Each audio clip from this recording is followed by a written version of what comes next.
எல்லாருக்குமே வணக்கம். எல்லாருமே எப்படி இருக்கீங்க? நாங்க எல்லாரும் ரொம்ப நல்லா இருக்கோம். அது மட்டும் இல்ல, என்னோட ஃபர்ஸ்ட் லாங் வீடியோ இது. இந்த வீடியோ கிளிக் பண்ணி நீங்க எல்லாரும் பார்க்கறதுல ரொம்ப ஹாப்பி.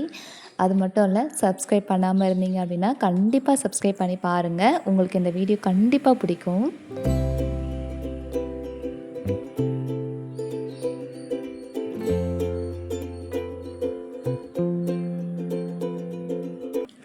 என்னோட ஒரு ஏர்லி மார்னிங்லேருந்து ஈவினிங் ஆர் நைட் ரொட்டீன் அந்த மாதிரி வீடியோஸ் தான் வந்து நான் இந்த வீடியோவில் வந்து ஷேர் பண்ணியிருக்கேன்.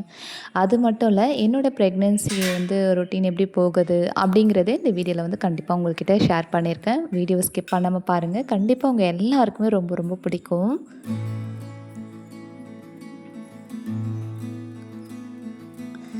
ஃபஸ்ட்டு வந்து பார்த்திங்கன்னா, மார்னிங் இன்றைக்கி கொஞ்சம் ஏர்லியாகவே ஸ்டார்ட் ஆகிடுச்சு இல்லையா? ஸோ ஹஸ்பண்ட் வந்து இன்றைக்கி வீட்டில் தான் இருக்காங்க. ஸோ காலையிலேயே வந்துட்டு பிரேக்ஃபாஸ்ட் பண்ணணும் அப்படிங்கிறது வந்து கிடையாது. ஏன்னா ஆஃபீஸ் வந்து போகலை. ஆஃபீஸ் போனார் அப்படின்னா தான் வந்து காலையில் பிரேக்ஃபாஸ்ட் அண்ட் லன்ச் எல்லாம் ப்ரிப்பேர் பண்ணிடுவேன்.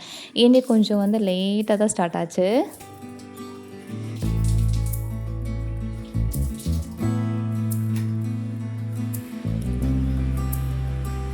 என்னோடய இன்ஸ்டாவில் ஒரு சில பேர் ரெகுலராக வந்துட்டு என்னோடய டெய்லி அப்டேட் தான் பார்க்குறீங்க. ஸோ நிறைய பேருக்கு என்னோடய கோலம் வந்து ரொம்ப பிடிச்சிருக்கு அப்படின்னு சொல்லியிருந்தீங்க. உங்களுக்காகவே தான் இன்றைக்கி லாங் வீடியோவில் ஷூட் பண்ணியிருக்கேன்.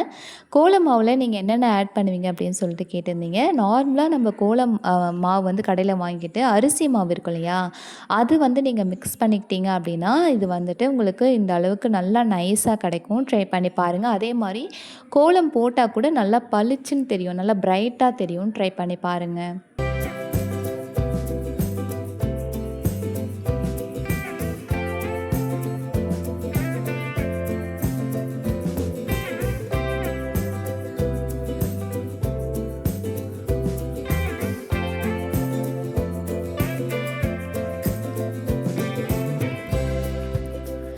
என்னோட ஒரு மார்னிங் ரொட்டீன் அப்படின்னா, ஃபர்ஸ்ட்டு வந்து கோலம் போட்டதுக்கப்புறம் தான் என்னோடய டெய்லி ரொட்டீன் வந்து ஸ்டார்ட் ஆகும். நெக்ஸ்ட் வந்து பார்த்திங்கன்னா, ஹஸ்பண்டும் பாப்பாவும் நல்லா தூங்கிட்டு இருக்காங்க.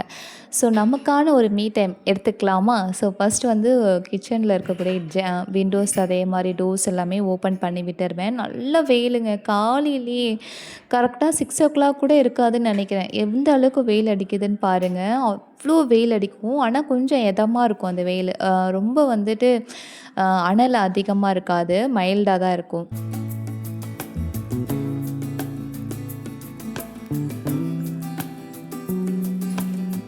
முன்னாடி நாள் தான் வந்து ஹஸ்பண்ட் வந்து பால் வந்து வாங்கிட்டு வச்சுருந்தாரு. ஸோ இப்போல்லாம் வந்துட்டு எல்லா பாலுமே காசி வச்சோம் அப்படின்னா கண்டிப்பாக கெட்டு போகுதுங்க. அது என்னன்னே தெரியல. 3 வேளையும் காசி வச்சா கூட அது வந்து கெட்டு தான் போகுது. அதனால தான் தேவைக்கேற்ப மட்டும் கொஞ்சம் கொஞ்சமாக எடுத்துகிட்டு மீதி வந்துட்டு ஃப்ரிட்ஜில் வந்து ஸ்டோர் பண்ணி எடுத்து வச்சுக்கிட்டேன். இந்த ப்ரெக்னன்சியில் டீ, காஃபி வந்து அவாய்ட் பண்ணிக்க தான் சொல்கிறாங்க தான். ஆனால் என்னால் வந்து டீ இல்லாமல் இருக்கவே முடியல. காலையிலேயே ஆகட்டும், ஈவினிங்லேயும் ஆகட்டும், எனக்கு வந்து அந்த டீ வந்து பிரேக் கண்டிப்பாக தேவைப்படுது. அப்போ தான் மைண்டும் நல்லா ஃப்ரெஷ்ஷாகவும் இருக்குது. ஸோ இன்றைக்கி வந்து இஞ்சியும் அது கூட வந்து ஏலக்காவும் தட்டி போட்டு நான் வந்து டீ எடுத்துக்கிட்டேன். ஒயிட் சுகர் கம்ப்ளீட்டாக அவாய்ட் பண்ணியாச்சு. நாங்கள் ரொம்ப நாள் ஆயிடுச்சுங்க, ரொம்ப மாதக்கணக்கு ஆகுது ஒயிட் சுகர் வந்து எடுத்துக்கிட்டு. நான் வந்து பார்த்திங்கன்னா கருப்பட்டி இருக்கும் இல்லையா, கருப்பட்டி வந்து நம்மளுக்கு தூள் பண்ண மாதிரியே கிடைக்கும். இங்கே நம்ம சொல்லி வச்சோம் அப்படின்னாக்கா எங்களுக்கு கொண்டு வருவாங்க. ஸோ அதுதான் வந்து எடுத்துகிட்ருக்கோம், எனக்காகட்டும் பாப்பாவுக்கு எல்லாத்துக்குமே. கொஞ்ச நேரம் அப்படியே வந்து இது வந்து என்னோடய செகண்ட் ப்ரெக்னன்சி இல்லையா, அதனால் டீ குடிச்சிட்டே பாப்பா கூட கொஞ்ச நேரம் அப்படியே பேசிட்டு அப்படியே கொஞ்சம் நேரம் டைம் வந்து ஸ்பெண்ட் பண்ணிட்டேன். இன்றைக்கி மார்னிங் பிரேக்ஃபாஸ்ட்டுக்கு வந்து பார்த்திங்கன்னா ரெடி பண்ணவும் ஸ்டார்ட் பண்ணியாச்சு.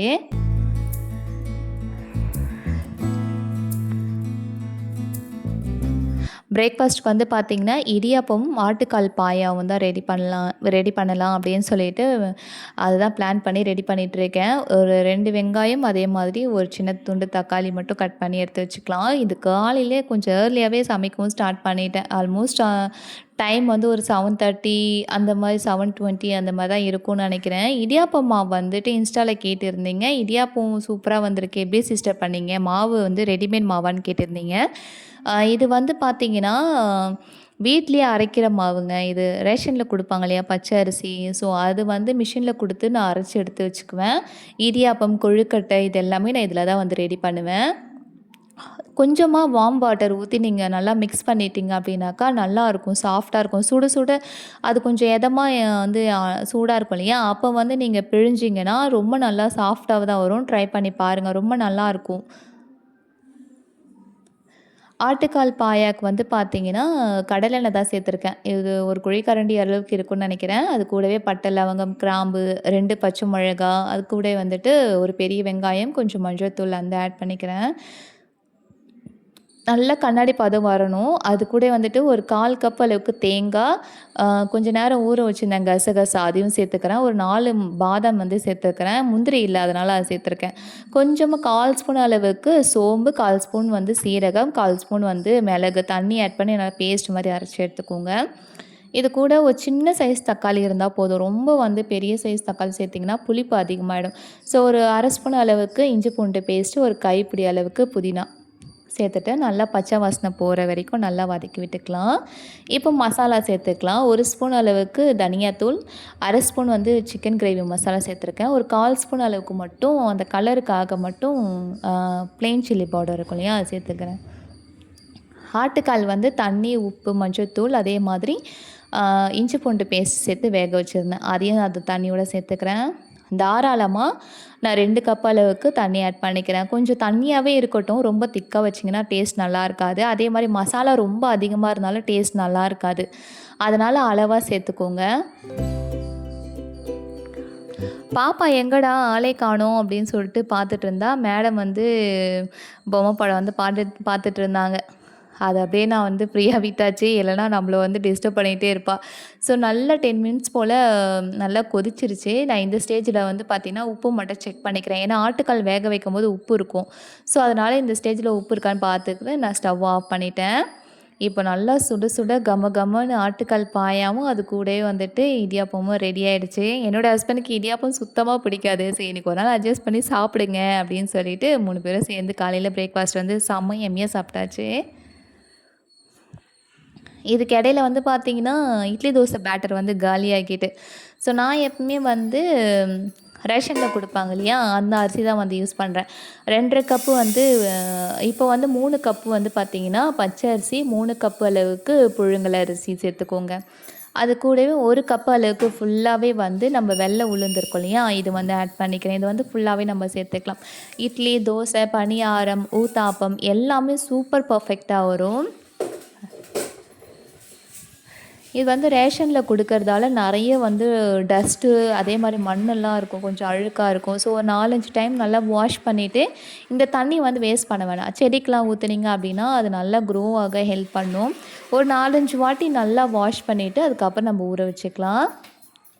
என்னோடய சீக்ரெட்டே இதுதாங்க. ஒரு 1/4 கப் அளவுக்கு வெள்ளை அவல் இருக்குல்ல, அது வந்து எப்போவுமே நான் ஆட் பண்ணிப்பேன்.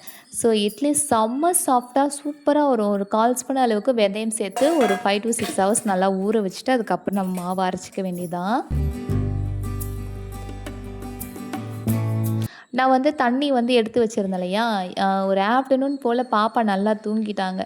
ஸோ அந்த கேப்பில் வந்துட்டு நான் மேல் வேலையெல்லாம் இருக்கும் இல்லையா நம்ம வீட்டில், ஸோ அதெல்லாமே பார்க்க ஸ்டார்ட் பண்ணிட்டேன். ஏன்னா அவள் இருந்தான்னா அந்த வேலையெல்லாம் பார்க்க விட மாட்டா. ஸோ அதனால் வந்துட்டு அந்த தண்ணி எல்லாமே வந்துட்டு இன்னும் தண்ணி கொஞ்சம் ஆட் பண்ணிவிட்டு எல்லா பிளான்ட்ஸ்க்குமே வந்து ஊற்றி விட்டுருவேன். ஏன்னா சம்மர்னால ரொம்ப வந்து ட்ரை ஆகிட்டே இருக்குது செடி. எவ்வளோதான் நம்ம தண்ணி ஊற்றிட்டே இருந்தாலுமே ரொம்ப ரொம்ப ட்ரை ஆகிட்டே தான் இருக்குது. இதுக்கு என்ன டிப் ஃபாலோ பண்ணுறதுனே தெரியல. உங்களுக்கு தெரிஞ்சிச்சுன்னா அப்படின்னா கமெண்ட்டில் சொல்லுங்கள். எனக்கு ரொம்ப யூஸ்ஃபுல்லாக இருக்கும். நைட் டின்னருக்கு வந்து பார்த்தீங்கன்னா, வடைகறி வந்து ரெடி பண்ணிக்கலாம் அப்படின்னு சொல்லிட்டு ஒரு கப் அளவுக்கு அதான் ஒரு குட்டி கிளாஸ் அளவுக்கு மட்டும் கடலை பருப்பு வந்து ஊற வச்சுக்கிறேன். ஏன்னா, அப்போ நல்லா உப்பி வரும். அதனால நல்லா ஊறி வரும் அப்படின்னு சொல்லுவாங்க இல்லையா? அதிகமாக குவான்டிட்டி அதனால தான். டாக்டர் வந்து நீங்க நல்லா எக்ஸர்சைஸ் பண்ணணும், வாக்கிங் பண்ணணும்னு சொல்லியிருந்தாங்க. அப்ப என் மைண்டு சொல்லுச்சு, நீங்க வேற டாக்டர், என் பொண்ணு வந்துட்டு அதையும் இதையும் சிந்தி வச்சிருப்பா. அதை எடுத்து வைக்கிறதுக்கே எனக்கு கரெக்ட்டா இருக்கும். இதில எங்கேருந்து நான் வாக்கிங் போறது? அப்படிங்கிற மாரி தான் என் மைண்ட் செட்டே அமைஞ்சிருச்சு. ஏன்னா வாக்கிங் போறதுக்கு பதிலா வீட்ல இருக்க வேலை செஞ்சாலே எனக்கு கரெக்ட்டான டைம் வந்து சூப்பரா டைம் அதுவே கரெக்ட்டா இருக்கு. இப்போ வந்து பாத்திரம் தேய்ச்சா அப்படின்னா, கண்டிப்பா நீரு வந்து எழுந்துருவா. ஸோ, அதனால வந்து பார்த்தீங்கன்னா, லெஃப்ட் ஓவர் ஃபுட்டெல்லாம் இருக்கும் இல்லையா? அதெல்லாம் சின்ன சின்ன பாத்திரத்தில மாத்திட்டு, எல்லாத்தையும் சிங்க்ல எடுத்து போட்டுட்டு, தண்ணி மட்டும் தெளிச்சு விட்டுருவேன். ஏன்னா சம்மர்னால பாத்திரம் எல்லாமே நல்லா காஞ்சு போயிருது. அதனால வந்து தண்ணி மட்டும் தெளிச்சு நான் விட்டுருவேன். கேஸ் ஸ்டவ் வந்து டெய்லி ஒரு வாட்டி மட்டும் இல்லங்க. டெய்லி 3 டைமும் வந்து அவங்கள வந்து ஃப்ரெஷ்அப் ஆக்கி வச்சுக்கிட்டே இருக்கணும் போல இருக்கு. இல்லன்னா ரொம்ப எண்ணெய் பீஸ்க்கு அதிகமாயிருது. நான் வந்து ஒரு வாட்டி மட்டும் தான் சோப்பு போட்டு ஸ்க்ரப் பண்ணி வாஷ் பண்ணுவேன். அதே மாதிரி வந்து பார்த்தீங்கன்னா, மீதி 2 டைம்ஸ் வந்துட்டு துணிய வச்சு தொடச்சிடுவேன். அவ்வளோதான். அதே மாதிரி இந்த டைல்ஸ்ல வந்துட்டு அந்த சாஃப்ட்டா இருக்கும்ல ஸ்க்ரப்பு. ஸோ அத வச்சு ஸ்க்ரப் பண்ணோம் அப்படின்னா, சூப்பரா வந்துட்டு ரிமூவ் ஆயிடும். மைக்ரோ ஃபேப்ரிக் கிளாத் வந்து நான் 1, 2, 3 வச்சிருக்கேன். ஸோ அது இந்த மாரி துடைக்கிறதுக்காக மட்டும் வச்சிருக்கேன். ஸோ இது வந்து நல்லா தொடச்சிட்டேன் அப்படின்னாக்கா, ரொம்ப அப்படியே இப்போ வந்து க்ளீன் பண்ணிட்டோம் அப்படின்ற மாரி ஒரு ரிலாக்ஸா வந்து எனக்கு ஃபீல் ஆயிடும். ஏன்னா, இப்போ கொஞ்சம் கொஞ்சமா சவுண்ட் இல்லாம வேலை பார்க்கணும். ஏன்னா, பாப்பா வந்து எழுந்துருவா. அவ எழுந்தான்னா என்னால எந்த வேலையும் பார்க்க முடியாது. அதனால தான் சின்ன சின்ன ஒர்க்கெல்லாம் வந்து பார்த்துட்ருப்பேன் இந்த டைம்ல தான்.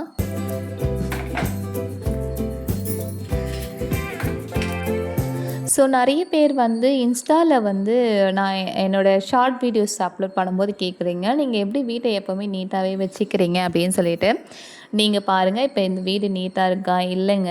எல்லாரோட வீடுமே இந்த மாரி தான் இருக்கும்.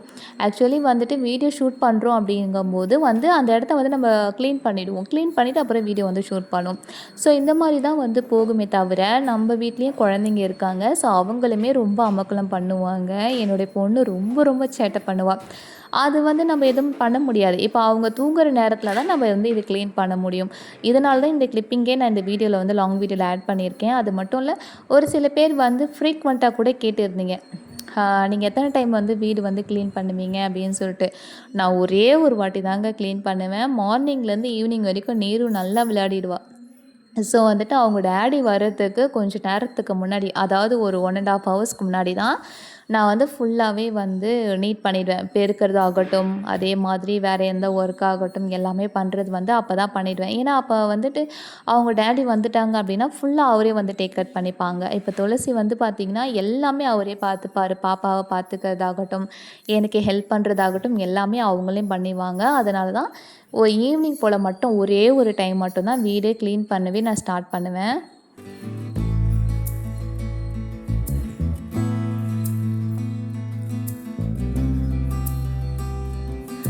இப்போ வந்து நம்ம வீட்டுக்கு எதிர்வெயில் வந்து வந்துருமா, சுத்தமா முடியாது. ரொம்ப அனல் அடிக்கும். அதனால என்ன பண்ணிடுவேன்னா, விண்டோஸ் எல்லாம் க்ளோஸ் பண்ணிட்டு ஸ்க்ரீன் வந்து போட்டு விட்டுருவேன்.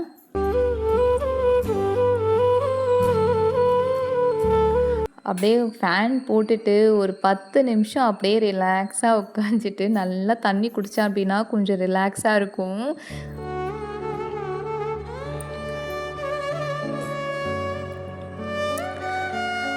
ஒரு 4:00 மேல இருக்கும் அப்படின்னு நெனைக்கிறேன். நீரு வந்து எழுந்துட்டா. ஸோ, அவ எழுந்ததுக்கு அப்புறம் தான் நான் வந்து இந்த பாத்திரம் எல்லாத்தையும் வாஷ் பண்ணணும். அதுக்கப்புறம் தான் அவளுக்கு ஃபுட்டே நான் ஊட்டுவேன். ஏன்னா ஆஃப்டர்நூன் போல குளிக்க வச்சுட்டேன் அப்படின்னாக்கா, மேடம் வந்து தூங்கிடுவாங்க.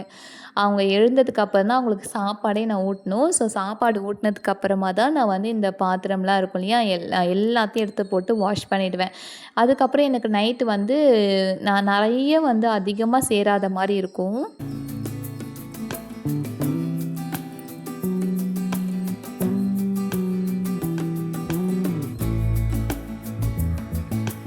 ஈவினிங் வந்துட்டு ஹஸ்பண்ட் வந்து வந்துட்டாரு. ஸோ கொஞ்ச நேரம் வந்து நாங்க 3 பேரும் டைம் வந்து ஸ்பெண்ட் பண்ணிப்போம் எப்பவுமே. விளையாடுறது, பேசுறது அந்த மாரி நானும், நேரும், அவங்க டாடி எல்லாருமே நாங்க 3 பேருமே. ஸோ வாங்கிட்டு வந்த வெஜிடபிள்ஸ் தான் அதுக்கப்புறம் தான் எடுத்து வைக்கவே ஸ்டார்ட் பண்ணியிருந்தேன். கொஞ்சம் தக்காளி வந்து இல்ல. அதனால அதையும் வாங்கிட்டு வர சொல்லியிருந்தேன். ஒரு 2 நாளைக்கு, 3 நாளைக்கு மட்டும் காய்கறி வந்து வாங்கிட்டு வர சொல்லிடுவேன். நான் வந்துட்டு காய்கறி எதுவும் வாஷ் பண்ணி ஸ்டோர் பண்ணுறது கிடையாது. அதே மாரி தான் கருவேப்பிலையும் ஆகட்டும், கொத்தமல்லியும் வந்து நானு வாஷ் பண்ணி ஸ்டோர் பண்ண மாட்டேன். ஏன்னா அது என்னமோ எனக்கு சீக்கிரமாக கெட்டு போகிற மாதிரியே ஒரு ஃபீலாக இருக்குது. கொத்தமல்லியில் வந்து பார்த்திங்கன்னா அதில் அந்த பழுத்த இலைகள் அதெல்லாம் இருக்கும் இல்லையா, அதெல்லாம் வந்து ரிமூவ் பண்ணிவிட்டு அதோட ரூட் வந்து கட் பண்ணிவிடுவேன் இந்த மாதிரி. ஸோ இந்த மாதிரி பண்ணோம் அப்படின்னா ரொம்ப நாளைக்கு நல்லாயிருக்கும், சீக்கிரமாக அழுகியும் போகாது. ட்ரை பண்ணி பாருங்கள். வாஷ் பண்ணி தான் வைக்கணும், இல்லை டிஷ்யூ தான் வைக்கணும்லாம் இல்லை. நீங்கள் இந்த மாதிரி வச்சு பாருங்கள், கெட்டு போகாமல் இருக்கும். கிட்டத்தட்ட 3 இயர்ஸ் ஆக போகுதுன்னு நினைக்கிறேன் இந்த கண்டெய்னர்ஸ்லாம் நான் வாங்கி. இப்போ வரைக்குமே ரொம்ப நல்லா இருக்குங்க. மீஷோவில் தான் வாங்கியிருந்தேன். 6 ஆஃப் வாங்கியிருந்தேன்னு நினைக்க தெரியல எனக்கு சரியா. ஸோ பாவக்காய் வந்து இந்த மாதிரி ஒரு பேக்கில் போட்டு நான் அப்படியே வச்சுருவேங்க. இதுவே எனக்கு நல்லா தான் வந்து காய்கறி வந்து ஸ்டோர் பண்ணிகிட்ருக்கேன் இப்போ வரைக்குமே. அதே மாதிரி பீர்க்கங்காய் வந்து பார்த்திங்கன்னா இந்த மாதிரி ஸ்லைஸ் போட்டு வச்சுட்டோம் அப்படின்னாக்கா ஸ்டோர் பண்ணுறதுக்கும் ஈஸி, எடுத்து யூஸ் பண்ணுறதுக்கும் நம்மளுக்கு ஈஸியாக இருக்கும், சீக்கிரமாக முத்தி போகாமல் இருக்கும்.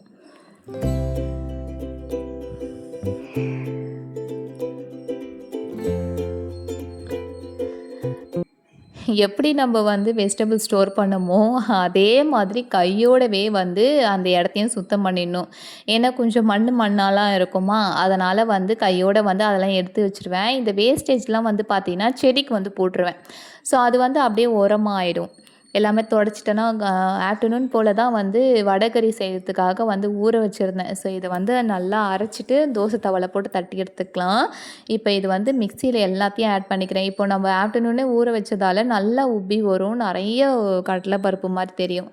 ஸோ எல்லாத்தையும் ஆட் பண்ணிவிட்டு இது கூடவே வந்துட்டு ஒரு 1/4 ஸ்பூன் அளவுக்கு மட்டும் சோம்பு வந்து சேர்த்துக்கிறேன். 1/4 ஸ்பூன் கொஞ்சம் கம்மியாக இருக்கும்னு நினைக்கிறேன். ஸோ தண்ணியில் லைட்டாக சேர்த்துக்கோங்க, அதிகமாக சேர்க்க வேணாம்.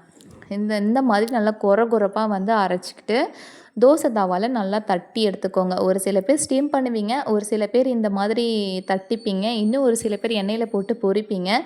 அதெல்லாம் பண்ணுறதை விட இந்த மாதிரி நல்லா தட்டி எடுத்திங்கனாவே நல்லா கிறிஸ்பியாக அவுட்டர் லேயர்லாம் கிடைக்கும், உள்ளே நல்லா சாஃப்டாக இருக்கும். ட்ரை பண்ணி பாருங்கள். இந்த மாதிரி 2 பக்கமும் நல்லா வந்துட்டு சுட்டு எடுத்துகிட்டு நல்லா தூள் பண்ணி எடுத்து வச்சுக்கோங்க.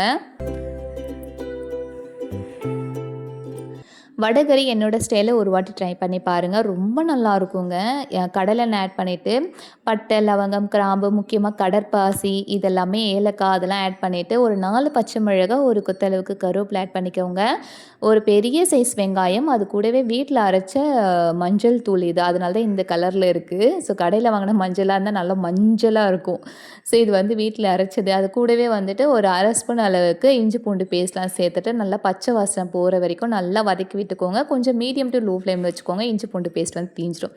ஸோ தக்காளி அதிகமாக ஆட் பண்ண வேணாம், குட்டி தக்காளியாக இருந்தால் ஒன்று போதும். ஸோ இதையும் சேர்த்து நல்லா வதக்கிட்டு கரம் மசாலா வந்து 1/2 ஸ்பூன் சேர்த்துக்கோங்க. சிக்கன் கிரேவி மசாலா 1/2 ஸ்பூன், தனியா வந்து 1 ஸ்பூன் சேர்த்துக்கிறேன். காரத்துக்கு மட்டும் கொஞ்சம் லைட்டாக மட்டும் ப்ளெயின் சில்லி பவுடர் சேர்த்தா போதும். ஸோ இப்போ வந்து நம்ம கடலைப்பருப்பு தட்டி வச்சுருந்தோம் இல்லையா, அது வந்து நல்லா பொடி பண்ணி வச்சுருந்தேன். அதையும் இது கூட சேர்த்துட்டு அந்த மசாலாவோடையே நல்லா வதக்கி விடுங்க. ஒரு நிமிஷம் போல் வதக்கினா போதும். இப்போ இதில் வந்து தேவையான அளவுக்கு தண்ணி வந்து சேர்த்துக்கிறேன். நல்லா தாராளமாக 1/2 கப் சேர்த்துக்கோங்க. ஏன்னா அது கொதிக்க என்ன ஆகும்னா நல்லா திக்காகி தான் வரும். மூடி போட்டு மீடியம் ஃப்ளேமில் ஒரு 5 நிமிஷம் போல் கொதிச்சதுக்கு அப்புறமா ஒரு 1/2 ஸ்பூன் அளவுக்கு உப்பு சேர்த்துக்கிறேன். ஏன்னா இதுவே கரெக்டாக இருக்கும். ஏன்னா அது வந்து சுண்டிடும். சுண்ட என்ன ஆகுனா உப்பு ஜாஸ்தி ஆகிற மாதிரி இருக்கும். ஸோ இதுவே எனக்கு கரெக்டாக தான் இருந்துச்சு. இந்த அளவுக்கு நல்லா திக்கானதுக்கு அப்புறமா மேலே கொத்தமல்லி போட்டு தூவிட்டு இறக்கிட்டிங்கன்னா செம்ம டேஸ்ட்டாக இருக்குங்க. கண்டிப்பாக ட்ரை பண்ணி பாருங்கள். ஹோட்டல்லலாம் தருவாங்க இல்லையா, அதே மாதிரியே தான் இருக்கும். இது கூடவே நல்லா மொறுன்னு செம்ம கிறிஸ்பியான ஒரு தோசையோடு சர்வ் பண்ணி பாருங்கள், செம்ம டேஸ்ட்டாக இருக்கும். உங்களுக்கு பிடிச்சிருந்துச்சு அப்படின்னா வந்து இட்லியோட சர்வ் பண்ணி பாருங்கள். கல் தோசை கூடலாம் சாப்பிட்டிங்கன்னா வேறு லெவலில் இருக்கும். கண்டிப்பாக ட்ரை பண்ணி பாருங்கள். அவ்வளோதாங்க, நம்ம வீடியோ வந்து எண்டுக்கு வந்தாச்சு. உங்களுக்கு இந்த வீடியோ பிடிச்சிருந்துச்சுன்னா மட்டும் நம்ம சேனலை சப்ஸ்கிரைப் பண்ணி என்னை சப்போர்ட் பண்ணுங்கள். இனி ஒரு விலாகில் உங்கள் எல்லாரையுமே மீட் பண்ணுறேன். பாய்.